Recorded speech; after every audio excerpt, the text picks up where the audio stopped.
Assalamualaikum warahmatullahi wabarakatuh. Hai teman-teman, bertemu lagi dengan Ustazah dalam pelajaran bahasa Indonesia.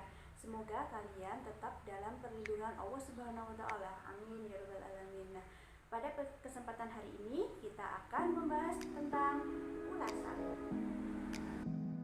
Oke teman-teman, pada kesempatan hari ini Ustazah akan menjelaskan tentang kalian mengenai isi dan informasi pada teks ulasan.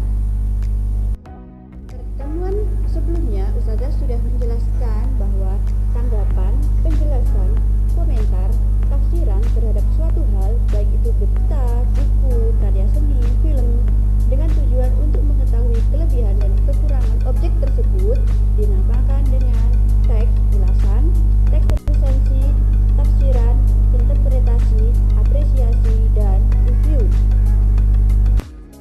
Kita bahas lebih dalam mengenai informasi dari teks ulasan. Yang pertama adalah komponen teks ulasan. Komponen teks ulasan meliputi identitas buku, sinopsis, deskripsi, dan pertimbangan. Untuk identitas buku, contohnya seperti ini. Nah, terdapat judul yaitu Bumi Manusia, penulis Pramudia Anantatur, cetakan 2002, cetakan ke-9, penerbit Hasta Mitra, halaman 535, ukuran 15x20 cm dan ISBN seperti tersebut. Nah, untuk mengetahui identitas buku dari suatu buku atau suatu objek, kita harus menuliskan dengan sangat jelas.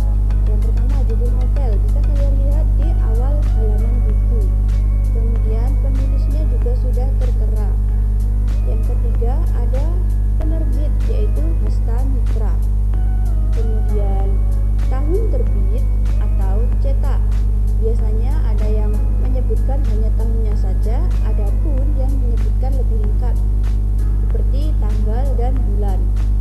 Kemudian cetakan ke, kira-kira buku ini cetakan ke berapa sih? Ternyata buku yang bersampul seperti ini yaitu adalah cetakan ke-9.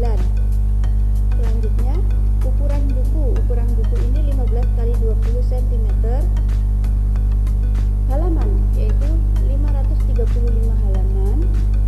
ISBN sudah tertera, biasanya ada di belakang sampul buku. Gimana sih kalian bisa mengetahui penerbit, tahun terbit, dan lain sebagainya? Ada di bagian buku halaman pertama, kalau tidak kedua.